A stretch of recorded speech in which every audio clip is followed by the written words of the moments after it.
Andiamo. Okay. Hello, everybody, and welcome to our, second Guide Collective Book Club. This month, we have been reading a Sicilian novel. It's called The Shape of Water by Andrea Camilleri, who is a very famous author based in southern Sicily. And he writes what I would call sort of like novels in the style of Sherlock Holmes, but set in a much sunnier location than in London. And today, sharing the hosting duties with me is a newer Guide Collective member, and that is Susanna Perrucchini. Buongiorno, or should I say buonasera? Buonasera, everybody. Hello. And what time is it for you right now, Susanna? Well, it's 8:08 p.m. Alrighty, so I'm going to have my coffee and finish my breakfast while we're chatting, while you are working on dinner, I think. And it's a great thing to have food with you. I hope all of our members of our book club have a snack with them today, because I don't know if you noticed. Did you guys notice that the book is pretty much about food, right? The entire book is about food. So it's good if you have a snack with you, because that's how we're really going to be in the mood. So to kick off today, what Susanna and I are going to do is show you a slideshow that was prepared by our friend Michele Gallo, who unfortunately was unable to be with us today as we had planned, but he did prepare a slideshow he was going to show us. So we're going to go ahead and start with that. And I'll just read the commentary that he's put into the slideshow. And then Susanna, if you want to also share your thoughts about each of the slides, that would be great. So here we go. If I can find it. Okay, give me 1 second.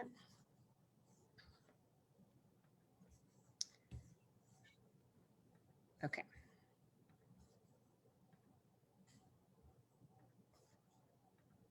All right, The Shape of Water by Andrea Camilleri, dawdling around Vigata and Montalbano.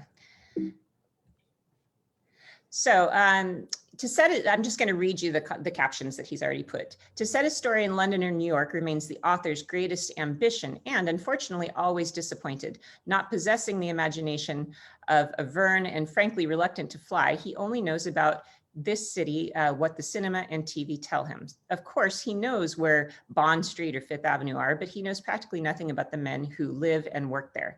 On the contrary, he thinks he knows everything about his own and fellow countrymen's places and has the ambition of being able to guess even their thoughts. And he is wrong, of course, now having imagined a fictional story. All he has been able to do is to plunge it exactly as it is into the houses and streets he knows, even though he knows he may run into some unfortunate coincidence. So this is not Vigata, but it is Vigata. This is where, Susanna, tell us. Actually, this is Porto Empedocle. He was born in this very city. It's kind of a small one, very close to Agrigento.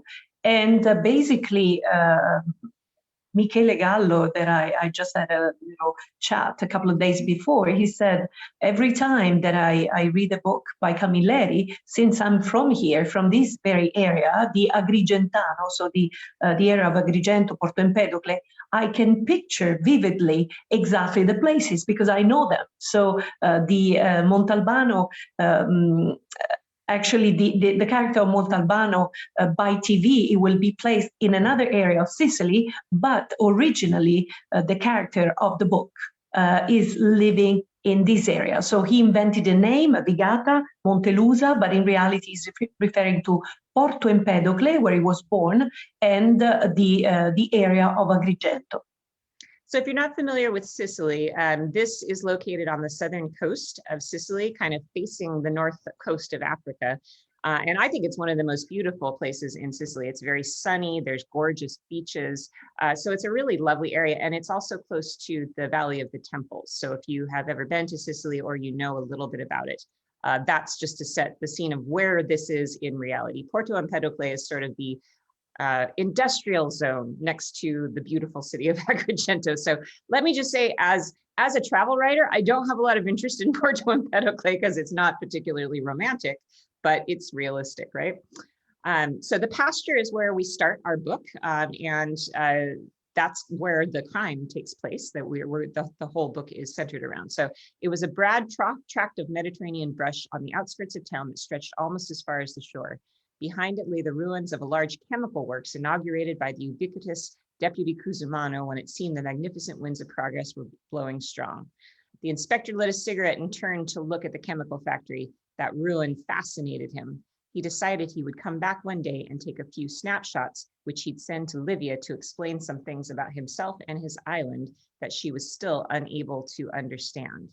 This is a very interesting statement, and that really what was burned in my mind when I was rereading the book, that Livia, who is from Genova, his girlfriend, that there were many things she didn't understand about the island. And my experience of getting very deeply involved in Sicily has been that it's a completely different place. And it's not enough to know about Italy to know about Sicily, right, Susanna?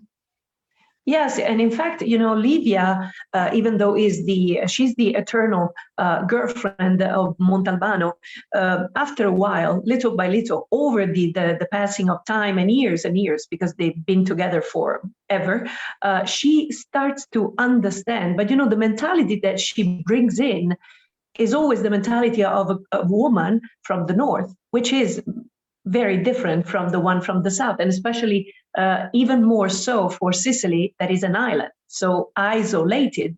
And at the same time, as we all know, or I hope that our people listening to us do know, conquered by everybody, almost everybody, since thousands of years ago. So it means that has a mix, it's really a melting pot. And that's why Sicily, among the many places that we see in Italy, can be absolutely fascinating because of these layers of time and history. Yeah, and I have to say, I can't tell you the number of times I've been told in Sicily, well, you just don't understand. There are so many things you need to learn. And it's not just history, it's not just, food and culture. It's more like just the way people relate to each other, the way you behave in certain situations.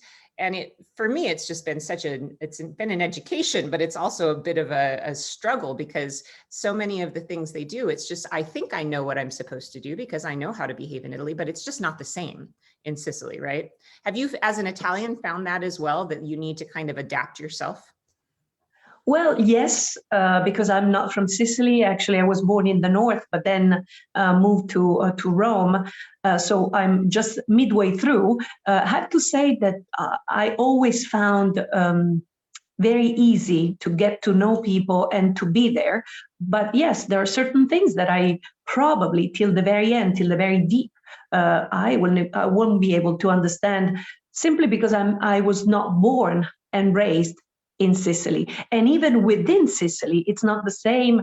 And you know very well, this Sarah, talk about someone that is from Palermo, from Catania, from the southern east coast or the southern west coast of Sicily. And the center is even more different. So we're talking about more mountains, more isolation. So it's very, very fascinating. Yeah. Okay, so moving on with the slideshow. To prevent the crowds of Black and not so Black Senegalese, Algerians, Tunisians, and Libyans wandered about the city from nesting in that factory, a high wall had been built around it, above which the old structures still soared, corroded by weather, neglect, and sea salts, looking more and more like architectures designed by Gaudi under the influence of hallucinogens. So I like that because that really does set the scene of where this crime took place. So, this is it's a fictional location, the Pasture, but this is, I think, what Camilleri had in mind. And I think you can kind of see that. Yes. So moving on a little bit, just to some other locations in the book. So a quote from the book: when they reached the corner of Via Lincoln and Viale Kennedy, in Vigata, there was even a Cortile Eisenhower and a Vicolo Roosevelt. Saros stopped. So talk a little bit about this for us. Why is it that so many places are named after American figures? Well, actually, to be totally honest with you, I don't know exactly, but I do know that especially when it comes to newer streets or squares, especially in some cases that they have to substitute older names that they are not so politically correct as they used to be, they prefer to put instead something different. in a way, Italians, some more than others, we love foreigners, and we love America as a concept of a land where everything is possible. So we're talking about Lincoln, we're talking about JFK, for example, characters that they had a strong impact on the history of America. So in the making of America. So I think that has to do also with something, you observed us and you love, most Americans, they love Italy in general, Southern Italy, Sicily, but we also, it's a mutual love and respect and admiration. So I think that has to do also with that. So there are several places that I know, not only in Sicily, that they have, JFK, John Fitzgerald Kennedy is a common name. Of course, among newer or renew roads and streets.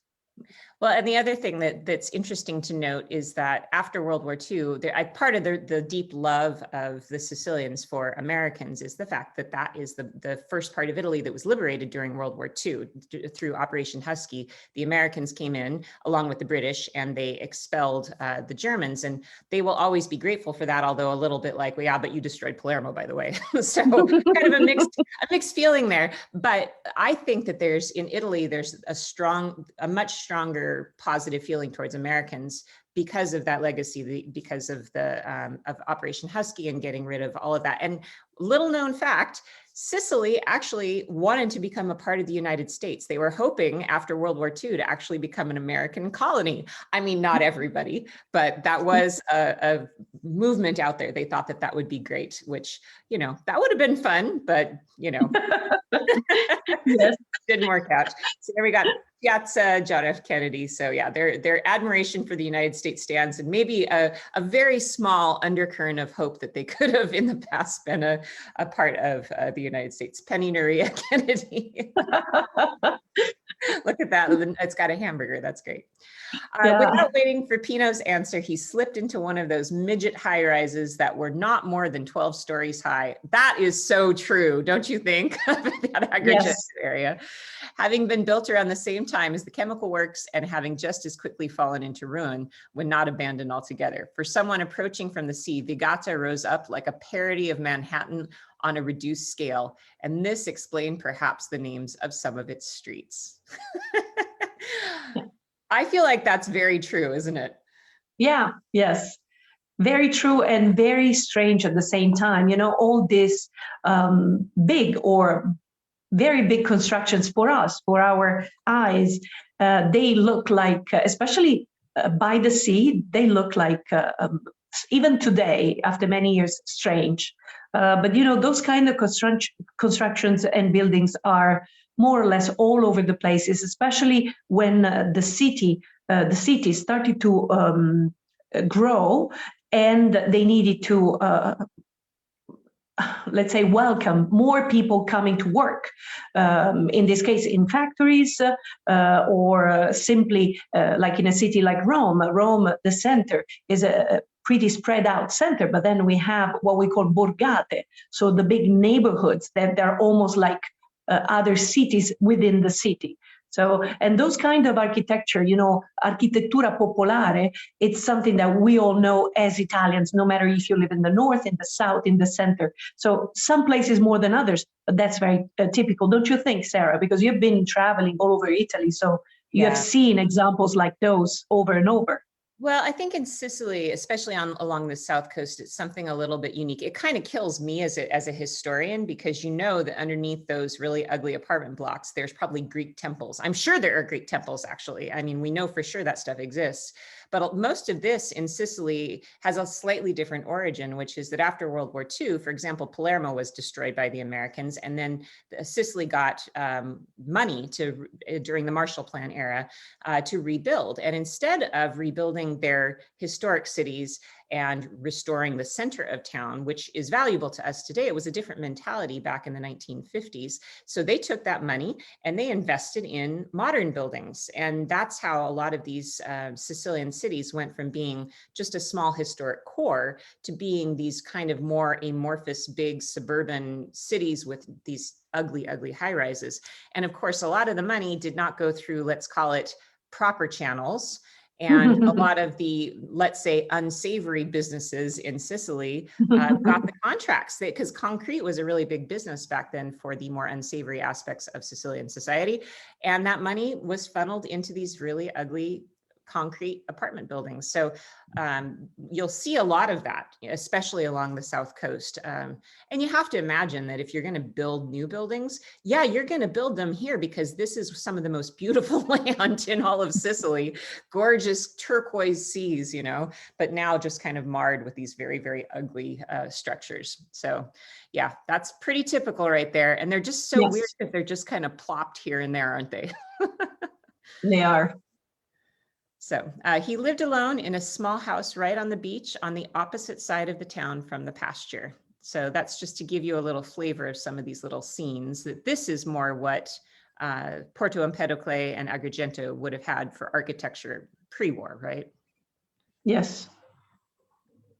So Montalbano meets J.J. Gulata, and J.J. Gulata is an interesting character in this book. The little beach of Punta Secca, a compact strip of sand sheltered by a hill of white marl, was deserted at that hour. Now, J.J. Gulata is a very interesting character because they've been lifelong friends, but they've gone in extremely different directions, haven't they? Oh, yes. But, that's also very typical, to have friends from childhood, that they're still friends despite the fact that one became a policeman and the other one, as you said, on the opposite end. In fact, he's a pimp. He has kind of a dirty business. Montalbano, I don't want to get too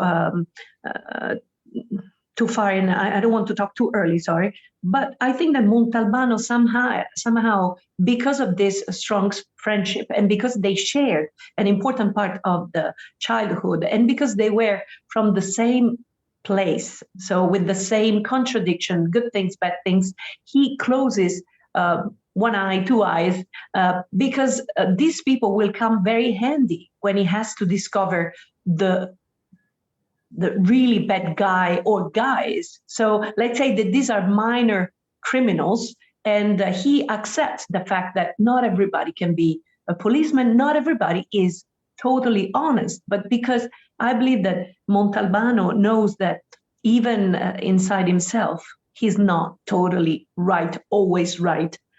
So he understands the complexity of the human soul. And of course, I don't want to say that he forgives, but he accepts this friendship. And like in this case, JJ comes very handy. So he helps him with this investigation.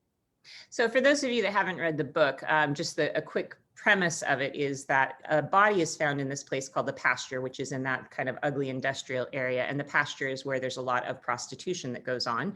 So the body that's found, it looks like he's just had a heart attack while having a good time with a prostitute.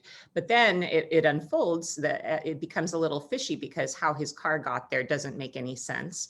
And so this is how the mystery unfolds. So as Inspector Montalbano is called into the mystery to try and figure out what exactly happened, the way he starts to kind of unravel it is by approaching J.J. Gulata, which, as we said, was a childhood friend who is a pimp, and he knows the Pasture very well. And what's interesting about this image here is that look how beautiful this is compared to the previous one, which is that industrial area. These are no more than 10 miles apart. And it's an interesting contrast because that ugly sort of, industrial thing very much is the character of JJ, right? Whereas this beautiful kind of more, ancient sort of thing that looks pure is a little bit more like a allegory for Montalbano, don't you think, the landscape wise? Yes. Yeah. So this is near the Scala dei Turchi in Agrigento, which is these gorgeous white chalk cliffs. It's one of the most stunning natural landscapes that you find in Sicily. That's the Scala dei Turchi there. People in the past, I don't know if they're allowing them now, but you have been able in the past to just kind of clamber down onto the white cliffs and dip your toes in the water. So Montelusa is the district, that's the Agrigento district, right? Yes. So it's not actually, so you can kind of insert that if you've been to Sicily before, kind of turn Montelusa into the Agrigento area.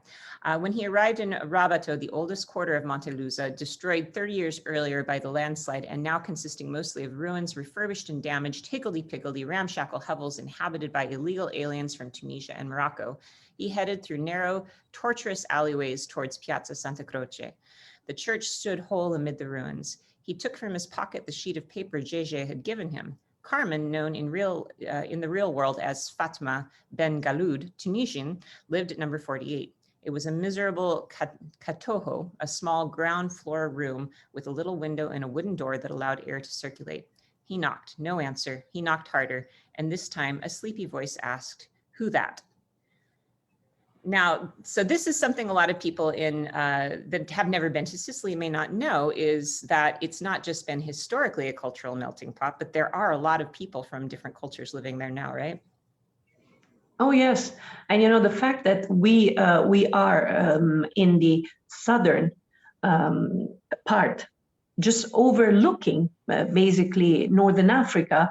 So Sicily actually, is closer to Africa than to Bolzano or Germany or Austria. So there is also even stronger melting pot. And of course, one of the first places that these ships in the past, today, tomorrow, will arrive will be the shores of southern part of Sicily. So Palermo, just let me remind the people there listening to us, is in the northern part. Catania is in the eastern part. So what we're talking about is really the very deep south of Sicily, which means facing Africa, northern Africa. So that's why also this mix of people that many arrived trying to escape wars or famine or whatever problem, and they stayed. Some others, they just found that Sicily was the first land in order to go to Northern Europe, to Germany, to France, etc. So it's just the first foot on the ground, just to stay as little or as much as possible, depending on the situations, and then leaving, going north. Yeah, the interesting thing about this to me is that this book was written in the 90s. So this is 20 years ago, more than 20 years ago at this point, 30, yikes. So it was written a long time ago. And we hear a lot in the news today about African immigrants, trying to escape from different parts of Africa, who come over on the boats. They, their boats sink, and then the Sicilians go out and retrieve them. And this has been a story that seems like it's only been in the last few years, but really this is a much longer story, right? This has been happening in Sicily for decades, right?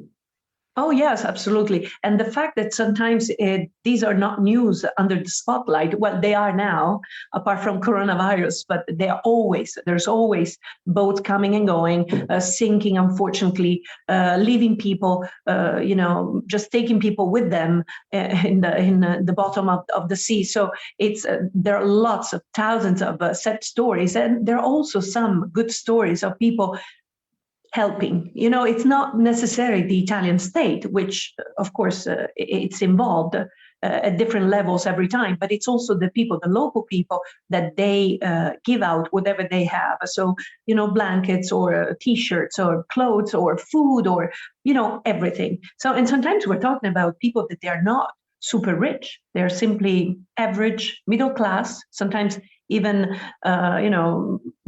lower middle class, that they try to help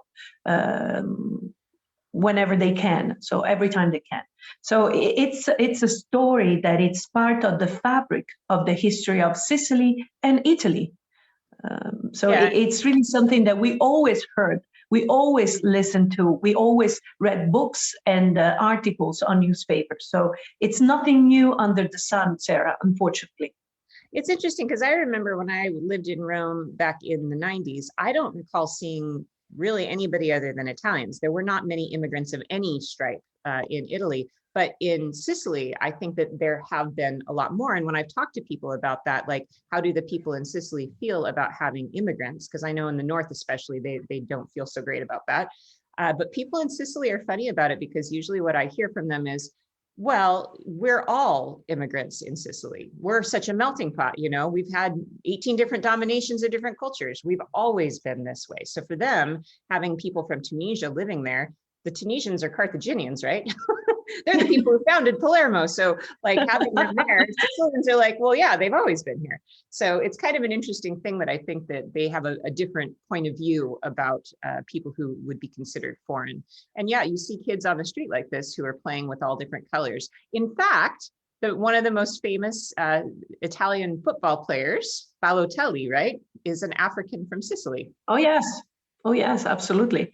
And he's not the only one. So yes, absolutely. This is an image that you could find. Well, in this case, you have a couple of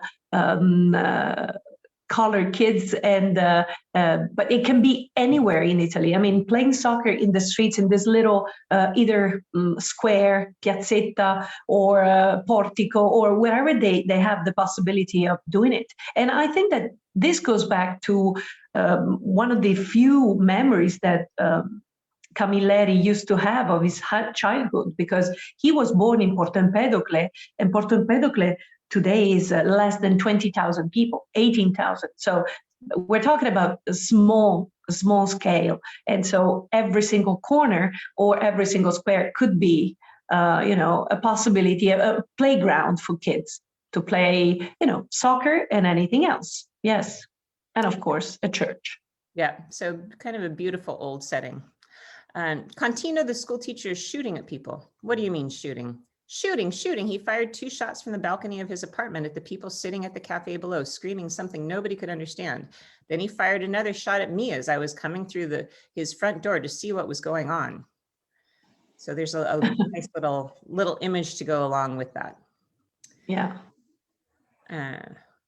Montalbano meets Ingrid. Now, Ingrid is an interesting character. They agreed on the place, the Marinella bar, which at the appointed hour, 10 o'clock, would surely be deserted. Now, if that doesn't look sketchy, I don't know what does, right?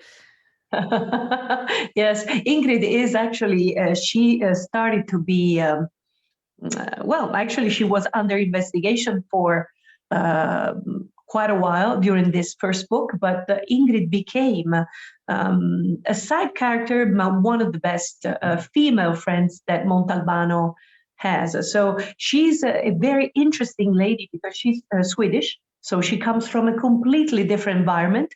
She marries actually the silly boy, rotten spoiled son of an important local politician, actually one of the opponent of Luparello, who was the man who died by a heart attack, making love. And let's say that this is a starting point of a beautiful friendship that doesn't have anything to do with, just good friends. And Ingrid is an ingenious, bright, funny woman. Actually, in many cases, I like Ingrid much better than Livia. So I don't know. I think that Ingrid has something that Livia doesn't have, which is a much bigger sense of humor and self-irony. I guess this is my point of view. I really like Ingrid as a character personally because I relate to her very strongly, just in that you're the foreign woman who's in Sicily, and what do people think about you? I have a lot of sympathy for her because I feel like I've been her. So I love reading the scenes with Ingrid because I'm always like, yep, I totally see her point of view, which is, she's an interesting character to have thrown in because in a way, I think Camilleri wants to add the lens that we all are looking through at. I mean, even if you're not somebody who spent time in Sicily, how does the foreigner see the island, which is definitely not the same as the locals, right? Fazio's with the others at the petrol station, the one on the way to Marinella. There was some shooting there. As the attendant was about to serve the second client, a car on the road had fired a burst from a submachine gun and sped off, disappearing into traffic. The man at the wheel on the first car had set off immediately in pursuit. The nozzle had slipped out and continued to pump gasoline. So little action scene there. And you can imagine the gas station, they don't look exactly the same way as gas stations in the US. It's sort of like, I wish that these books came with photos so that people could really understand. It's not what you're thinking. I mean, sometimes gas stations can literally be just a pump in the middle of nowhere. Meeting Inspector Montalbano, taking the stroll, he customarily allowed himself 2 or 3 times a week along the eastern jetty out to the lighthouse. Before he set out, however, he always stopped at Anselmo Greco's shop, a hovel that clashed with the clothing boutiques and shiny mirrored cafes along the Corso. Among such antiquated items as terracotta dolls and rusty weights for 19th century scales, Greco also sold calia and simenza, a mixture of roasted chickpeas and salted pumpkin seeds. Now, this very much gets to the heart of what I love about these books, and it's how Camilleri loves to slip in references to food that have no place in a sentence. But that's true about Sicilian culture, don't you think? Well, I think that food is important. If you talk to any Italian, north, south, east, and west, we will tell you, yes, food is absolutely important and actually can be the topic of most of the conversation, especially if you have a kind of a large group of people and you are not too much, or maybe you have different ideas on politics. The common ground and some sort of Switzerland topic would be to talk about food. The different nuances. My mom makes it this way, my mother-in-law, or my wife, etc. And always food and wine together. And actually, food is some sort of backdrop. When there's something really wrong in the life of Montalbano, even though he loves food immensely, he loves to eat, he loves everything that has to do with Sicily. So the cakes, the sweets, the wines, the fish, etc. But when he has a very big problem, even the appetite goes away. And it's something really important if you think about it. If you have a problem and there's something very big on our minds, food, which is a pleasure of life, unfortunately, it's not always there to give us a rescue or to comfort us. So food is definitely one of those things that actually they make the mouth of people watering with the desire of tasting and sampling such food from Sicily, that it's very, very unique. And even from different parts of Sicily, they have different recipes. So it's interesting to see that sometimes it's so specific in telling you that arancine, they're made in a certain way, and not everybody has the ability, the skills to make it, to deep fry the perfect arancini. So that's very important. Yeah, and I would say one of the cultural insights I learned early on in my time in Sicily has been that the best way to make friends is by talking about food, by sharing your favorite techniques of how you cook something. But you have to be careful, because if you have a really strong opinion about how long the pasta should be cooked for, exactly whether you should use garlic or no garlic, like if you have an opinion about how a specific recipe is made, you need to be prepared to have a fist fight about it, because I have had some very animated conversations with Sicilians that did not agree with me about what goes in my caponata, So that's just a little tip for all of you. If you decide to come to Sicily, just have a few ideas in your head about food you'd like to discuss, don't you think? So true.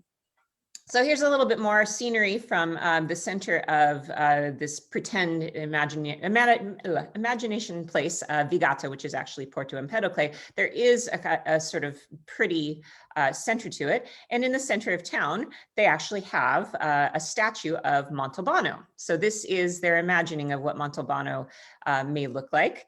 Now, the TV show's different, though. And that's one thing I wanted you to talk about, Susanna, a bit, is that the TV show exists in Italy, and I think that the BBC carried it. I have the DVDs, so there are different ways you can see them. They're in Italian, but they were really quite a big deal, weren't they, for Italians? I mean, this is very much an event when they come on TV, isn't it?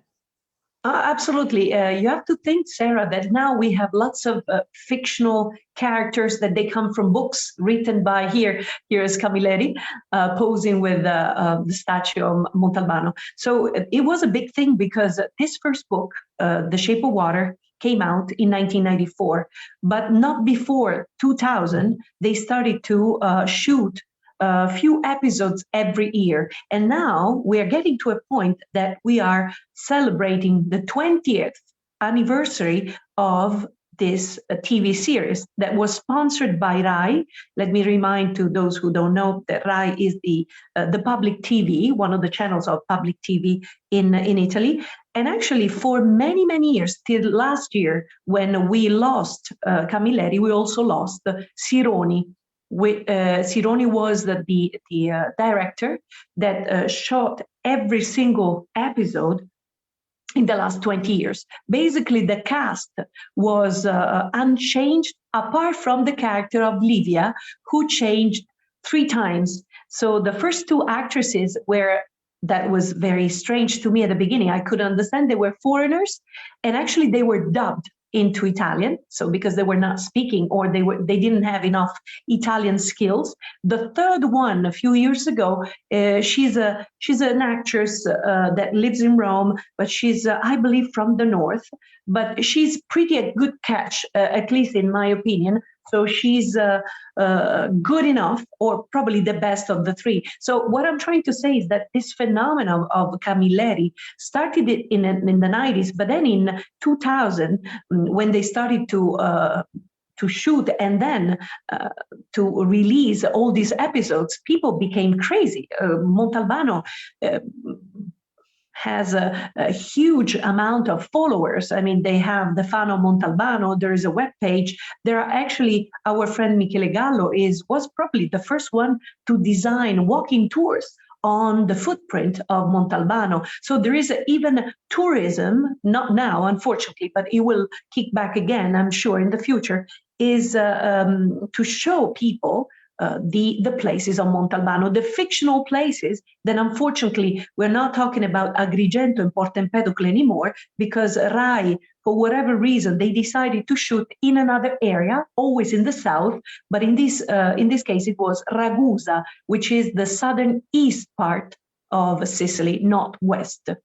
So it was a big hit, and actually I was reading recently that Luca Zingaretti, who is the actor who played for 20 years the role of Montalbano, is going to shoot again another episode, and it will be the main character and also the director. So we are looking forward. On the 8th of March, there will be the release of the last episode, and maybe a few more. I don't know exactly how many they're going to be shoot in the future. And that is going to be probably the end of this gigantic, I would say, mass phenomena that we had in Italy, till a point that it was exported all over the world and became a success in Great Britain. I had a lot of people traveling with me that they knew Montalbano, and they were hiring at the libraries the DVDs in France, in Germany, so all over the places. That was an incredible success.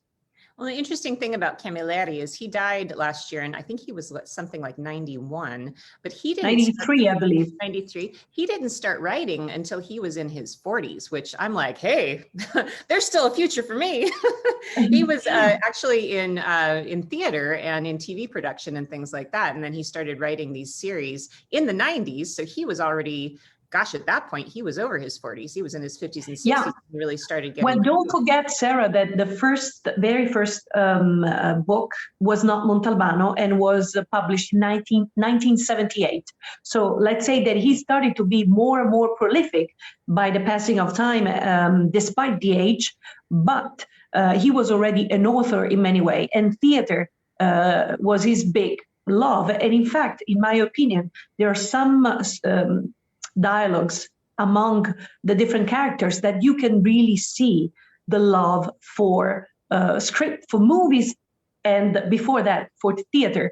Camilleri, I didn't know till recent time that he was also a pretty good poet, but he didn't dig in that area, even though he had some success, especially from people that they were poets themselves, so they started to appreciate him, but he decided to go to novels. So, and especially with Montalbano, he became an icon. Yeah, so Camilleri gives us all some hope, I think, huh? So Trattoria San Calogero, Montalbano was well respected at the San Calogero Trattoria, not so much because he was a police inspector, but as because he was a good customer with discerning taste. Today they fed him some very fresh striped mullet, fried to a delicate crisp and drained on absorbent paper. Honestly, I think if you took out all of the food references out of this book, it would be 20 pages long. Oh, yeah. It feels like yes. that. But Michele actually tells me that this is a real restaurant, and I know he took my in-laws to that restaurant, and they had lunch there because it was a place apparently that Camilleri liked to eat at a lot. So this is our last slide that we wanted to share with you. So there's now in Porto Empedocle a monument to Camilleri. And could you read this for us and tell us what it says? Yes. Do you want me to translate? Yes, please. So if while you're eating with gusto, I can say, you don't have close to you a person that eats with gusto as much as you do, so the pleasure of eating is diminished by that. So basically what he tries to say is that you have to go out to a restaurant and to have a good lunch or a good dinner with someone who, like you, can really appreciate food. So you emphasize the beauty of company and also the flavor and the taste of your food, the food you're tasting.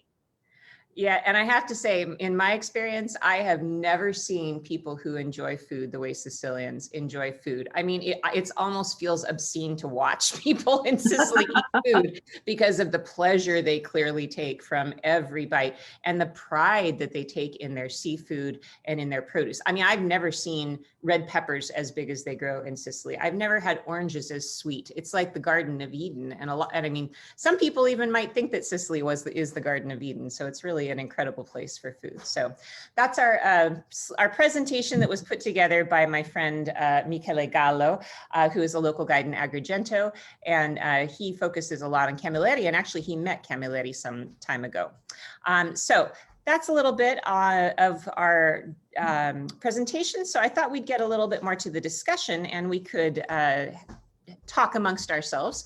So Susanna, are there some questions you would like to use to start our conversation?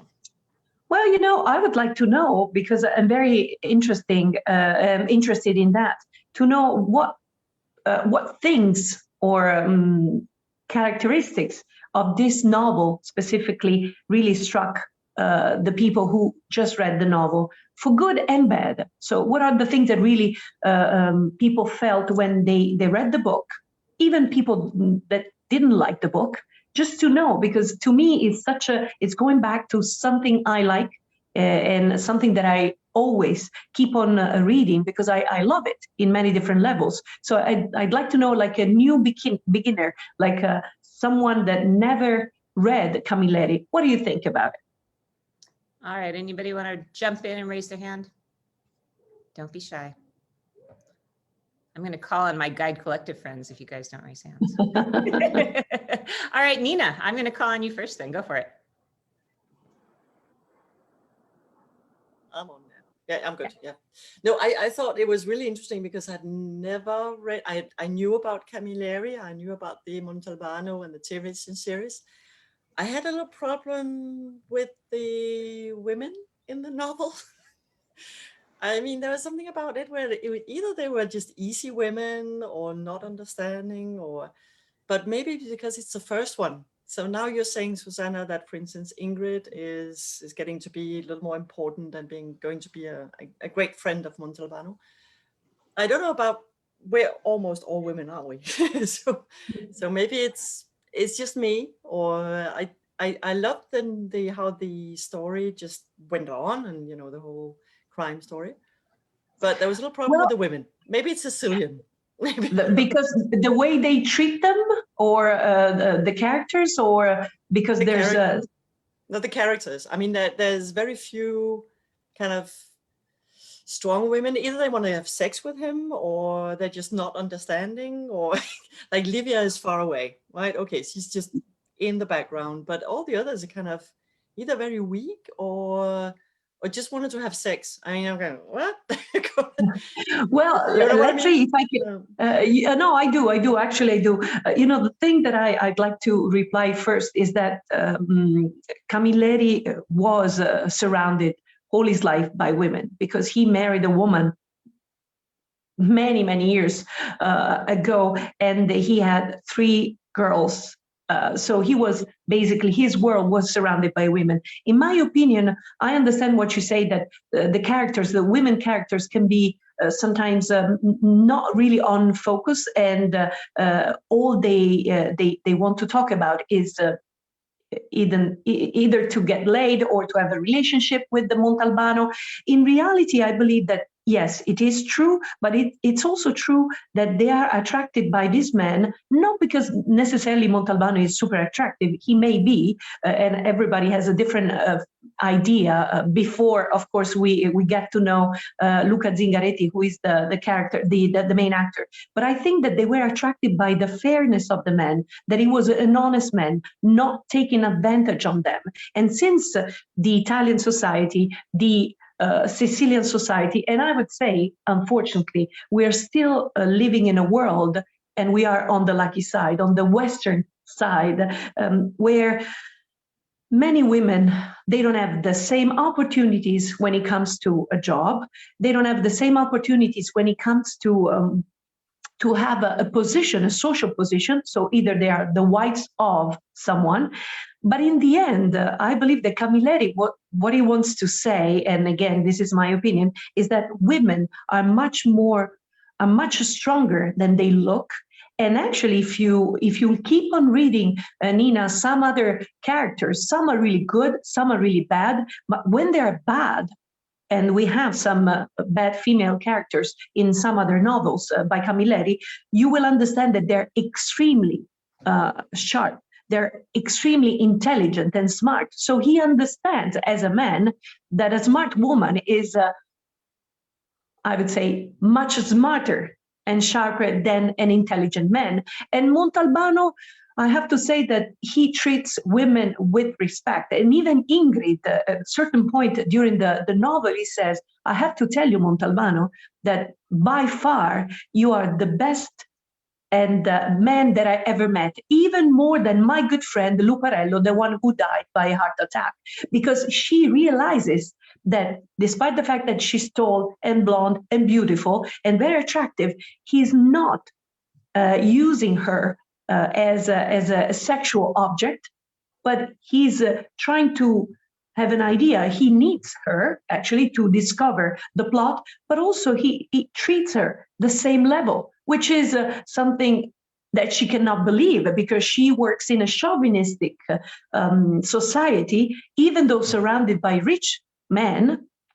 For example, the father-in-law, that she has, unfortunately, a sexual relationship, even though she doesn't want to, and the husband that is a total fool, is a stupid, spoiled kid that will never grow. So in a way, he's telling us, I do know that you have a tougher lives, but you deserve better, and you are better than the average man.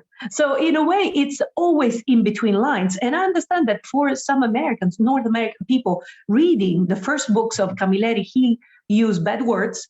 He's very often talking about sex. He's very often saying that women are used as a merchandise. They're merchandised, but he doesn't like it.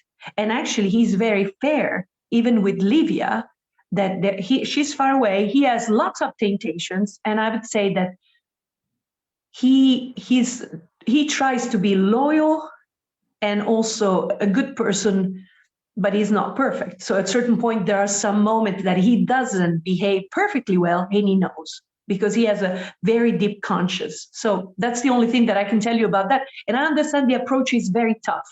Lots of violence. Many of the characters that are killed in, not always, but in other novels by Camilleri, they're women. Mistreated, in poverty, prostitutes, poor people with no perspectives of a better future. I would say, just as a response to that as well, that there's a couple factors going on. First of all, look at the age of Camilleri. I mean, he's a different generation. And you think about like Ian Fleming, think about that. That's kind of more the generation he comes from, where women were much more objectified in the past. This was written 30 years ago. We weren't even anywhere close to the Me Too movement. And let me tell you, Sicily is nowhere close to the Me Too movement right now. So there's a lot going on. And just from my own experiences in Sicily, I can just relate that the way you exist as a woman in Sicily is very different. And I see it as, I'm going to unfortunately have to use an unfortunate phrase, the Madonna whore complex. I don't know if you guys have heard of that before, where it's like a woman is either in the background and perfect and being exactly doing everything that her husband says, and she's always walking 2 steps behind him, sort of thing. Or it's that women are ultra sexy and, you know, they use their sex as power, that kind of thing. So there's such an incredible conflict, I find, in the way people approach women in Sicily, even more so than in Italy. And it is very much a patriarchal society, Italian culture in general, but Sicilian culture way more so, that women they don't have equal standing in society, is my point of view. But I mean, I think officially you would say that, yes, they get paid less. Their rights at their jobs are not the same. And that's absolutely true. But on the other hand, who's the one who has the power in the household? Who's the one who lays down the law? It's mama, you know, it's the mama who's going to tell them what's going down and how everything is going to go. And it's a very complicated issue. And I'm so glad you brought that up, Nina, because the role of women in Sicilian society is very, very complicated. So yeah, Trish, you've got your hand up. Hi there. So kind of to tag on to Nina's comment. Well, first of all, let me back up. I love this book so much. And I think some of you know, I mentioned that I was listening to it as I was on my treadmill. So I'm listening to the audiobook, and I found myself cracking up, and my stepkids were like, what is going on? Why are you making all of this noise? Because as you go through this novel, there's just so much humor. And it's that Camilleri could kind of hold the mirror up to society and say, okay, this is what it is. You can't pretend that it's something else. It just is what it is. And so recognize that and find the humor in that. And I really appreciate that. Regarding the women, I think I took it a little bit differently than Nina. I can see where Nina is coming from on that. But for me, I found a lot of inner strength in the women, given their situations. Luparello's wife, for example, the way that she carried herself and the way that she kind of had to hold the family together and just, you know, maintain that sense of dignity for the family, even though she knew truths about her husband and what was going on. With Ingrid as well, the way that she had to persevere despite the situation that she was in with her father-in-law. And then even with Livia, she, to me, was presented as a person in whom Montalbano could confide, right? She was the one to whom he could reveal the entire truth, because that's a safe place for him, and he felt comfortable in that, and that's what she represents to him. And so for me, I found that actually I found that quite sweet. Despite all of the violence and all of the humor and all of these other things, that there was a kind of reverence for women in a certain way. To be sure, everybody had faults, but I found that quite touching. So we have a comment here. I found the treatment of women very dated. I was quite disturbed at the habitual rape of Ingrid by her father-in-law. The inspector did not seem to be troubled by it. Does he ever help her out of this situation? And I don't remember, actually, if he does in a later book. I don't think he does. What do you, Susanna, do you remember? No, actually, I can tell you for sure that he does not, even though, of course, inside he cannot stand men like those, because he's not one of those. So if you don't recognize yourself, of course, you loathe those who take advantage of their economical power, or in this case, physical power. I mean, in general, a man is stronger than a woman. But you know, the interesting thing about Ingrid, from the starting point of The Shape of Water till the last, or one of the last novels, Ingrid took a totally different, I mean, the character was already super cool, in my opinion, but she grew also in strength. So that was some sort of an episode, a moment in his life. She was newer to the island. She was newer to the marriage. She was in a cultural shock, as we would say today, but she would become even a stronger, funnier, much self-ironic that she was already. So what I'm trying to say that this was a kind of a first rendezvous, first meeting for them, that it will become more and more, and it will get deeper into their friendship. But Ingrid is everything but a victim. So this is just a starting point. And I have to say that Ingrid actually is, she should be, since she's coming from Sweden, a very stubborn, independent, but also loyal to those who deserve loyalty. So I really like her. I think she's, to be honest, the best female character of the whole series, even though she's not the primary one, but she's some sort of female alter ego for Montalbano. Also Livia is also love, the love of his life. And even though they fight and they quarrel and they have problems, as every single couple, but they go on and they pass through different and difficult moments. But for me, Ingrid is actually the some sort of symbolism of independence, female independence, and humor. She can have fun of people in a good way, but she can also have fun of herself, which I think it's a gift in life in general. So it's just a starting point. So I've got a few more comments by those who are on the call here that I want to read, and then we actually need to wrap up. The hour's gone by way too fast, and before we do, I want to also have Nina introduce our next book. So the final comments that I would like to read to you. I was intrigued by the title of the book and appreciated how Camilleri brought meaning to it. So he does eventually kind of explain the title of the book. Joyce says, I saw a lot of power play by many of the characters, and sex was a part of that. And I would say that's accurate in life in general, but specifically in Sicily, I would say that is true. Vicky Bolzano comments, I see all the women as trapped with no way out, dealing with this in different ways. Ingrid, no matter how cool, is a rape victim. That's true. And Trish, I agree with you, Laura, and with you too, Joyce. So yeah, so some good comments. So I think that it's interesting that all the participants here are women, and that's the one topic we all find the most intriguing, is about how the women in the book are treated, because yeah, it is very much a bit of a time warp in that sense, because it was written a long time ago. So I don't know if Camilleri could get away with writing this book today. So I'm not sure.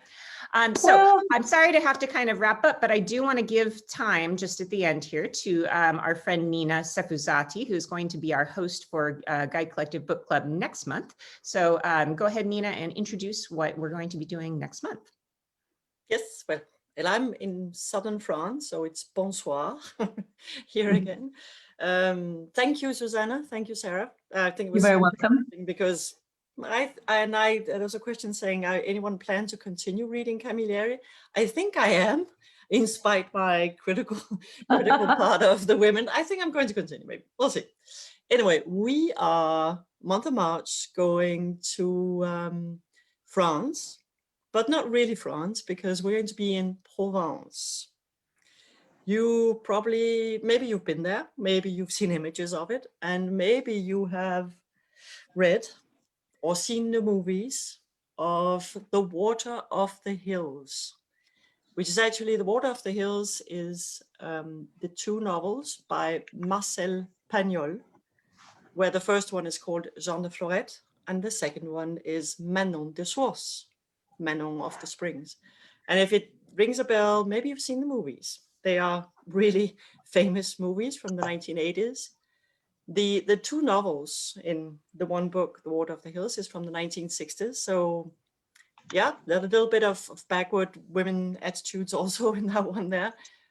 But I'll try and bring you to Provence with a lot of sunshine also. Sarah, you said something about sunshine.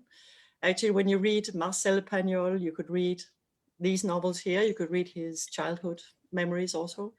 There's a lot of sunshine. There's a lot of thyme and rosemary in the air. And yeah, The Water of the Hills for me is an two enormous novels, a tragedy, but also with a lot of humor in it, about impossible love, about how water is primordial, where it's really the important thing in the novels, actually. Water is almost a main character in the novel. So if you haven't read the novels, maybe you've seen the movies, but if you haven't read the novels, please read them. They might be a little difficult to find because they were translated in 1966. And as far as I can see, not that many newer editions have been coming, but I hope you can find them.